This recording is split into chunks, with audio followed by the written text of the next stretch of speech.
November 21st, 2025, here at Chase Center will always be known as the Caleb Love game as he comes off the bench for the Portland Trailblazers with 26 points, 7 rebounds, and 5 assists, 6 made threes. And the Blazers sends the Warriors to another loss, their first home loss of the season, and their third consecutive loss here as they lost the last 2 on their 6-game road trip.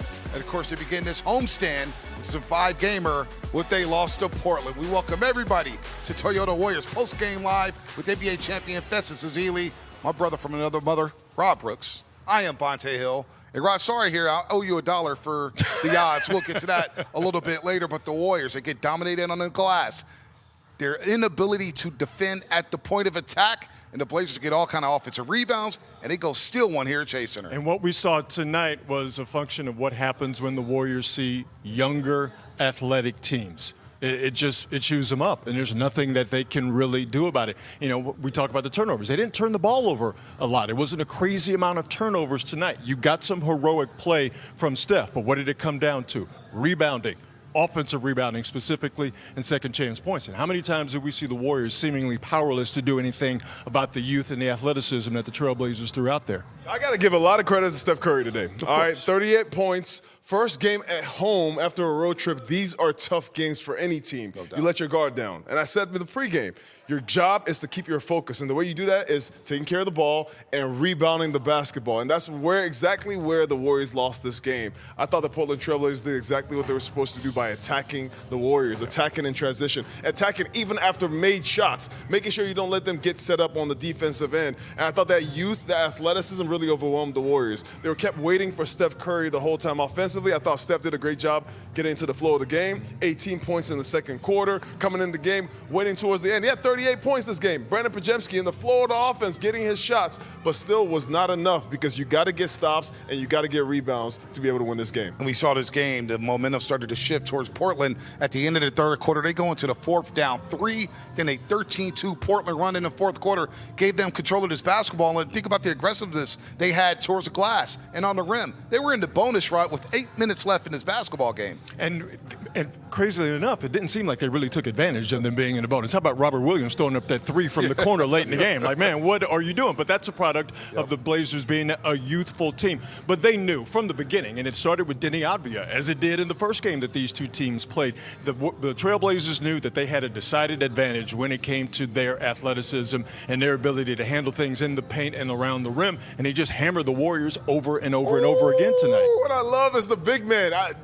Klingon is up. 22, 10 rebounds, inspiring his team, getting all sorts of shots around the rim. He was getting lobs. I thought Deni Avdija did a great job in just penetrating the defense, getting shots for Kamara, getting shots for Caleb Love. And these guys, when they start getting going, they scored 35 points in the first quarter. Once they got going initially, it just was an uphill battle for the Warriors the whole time. It was trouble at halftime when the Warriors scored 72 points and they were only up 7 points. That just means that the other team is just getting going and you're trying to outscore them the rest of the game. And hey, the Trailblazers knew if we miss a shot, it's cool.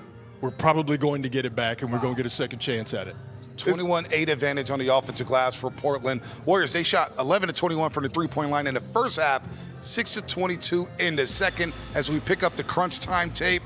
And the Warriors are pressing down the stretch here, down 6, 3 minutes of change left. Jimmy Butler saying, we got to do something here. Nice little two-hand for safety dunk. The easiest bucket you got down the stretch for the Warriors. Now Steph Curry doing this dance there against Kamara. Kamara's a hell of a defender, an all-NBA defender. Steph Curry with the 3 right there, but the Warriors are still down 1. Then the Warriors pushing off a made basket. GP2 with the layup. Warriors down 1, minute 30 left. But you see Deni Avdija making all the right plays. Caleb Love, one of his 6 made threes. Again, he had 26 points, 7 rebounds, and 5 assists off the bench. And then the dagger. Night for the Dubs in the NBA Cup. They will not be going to Las Vegas. Steph Curry, though, another shot there. Oh, that was a clean look. Blazers still at Chase Center by 4, and that's their second victory over the Doves this season. Again, second chance points, offensive rebounds, that's the big story, and you never want to distill a basketball game to one play or one missed shot, but that GP2 layup that was almost in and almost out, to me, that's kind of where the game turned late. If that layup is made, we might be talking about a different ball game. Yeah, but that's not a missed layup that happens just because he missed the layup. No. They have a tall, athletic team. You got to give shout out to Robert Williams, who came into the game and affected a lot of shots. How many shots did he block today? Time Lord was all over the place with 3 block shots. 3 block shots. And you got to give a shout out to their big men. Big shout out to their guards. They are bigger. They are more athletic. They were running up and down the court. The Warriors, in the first half, they were running, and the fast break points was how they were getting their points. Yeah. In the second half, they could not get stops. That's the issue. If you can't get stopped, you can't get out in the fast break. So if the Portland Trailblazers are getting offensive rebounds, they're putting the ball back in, they're getting second, third chance points. The Warriors just were having a hard time getting into momentum and flow. You mentioned that they're the bigger, longer, more athletic team. Aren't this version of the Golden State Warriors going to face that every single night?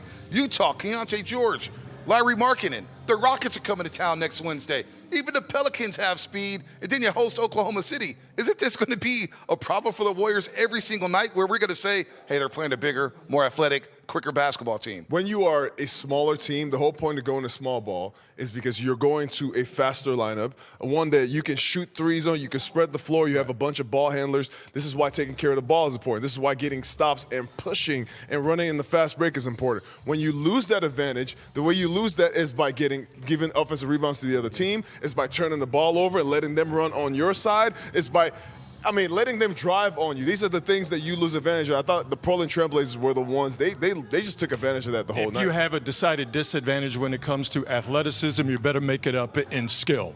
And at times, the Warriors, if it's not for Steph's heroics, they struggle when it comes to them being able to be on their razor's edge and be skillful for the entire 48 minutes of a basketball game. So the Warriors dropped to 9-9 on the season, right at 500, and largely due to Deni Avdija. If you don't know about this player, he really has upped his game up in Portland. Remember, he was in Washington. He was lost. They were losing.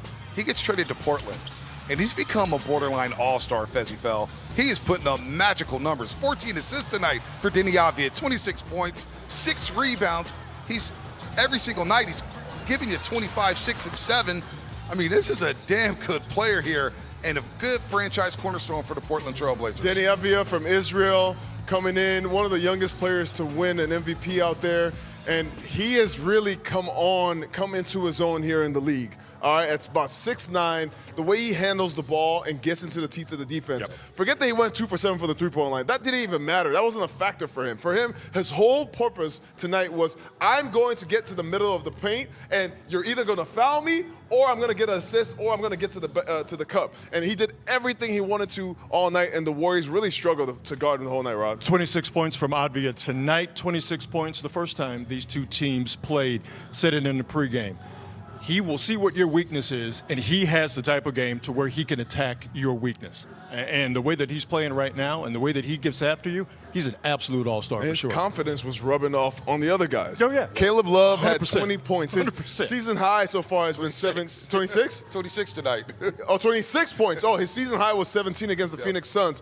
You could go all down the line. Klingon had 22 points and a lot of lobs to him and the Time Lord. So it's contagious when you have a guy doing that, but I think the Warriors defensively, they have to find a way to be able to shut off the water. Yep. When the faucet is running like this, when a guy like Deni Avdija is coming downhill into your paint, you got to have somebody that you can put on them, and this is why you miss a guy like Jonathan Kuminga, right? The only guy who's athletic enough, young enough, fast enough to keep up with guys like this. You need to have a guy at the point of attack defense to stop guys like that. Right. Caleb Love came into this game shooting 20% from 3. He just had a game against Chicago where he went 1 of 12 from the floor and 0 for 7 from 3.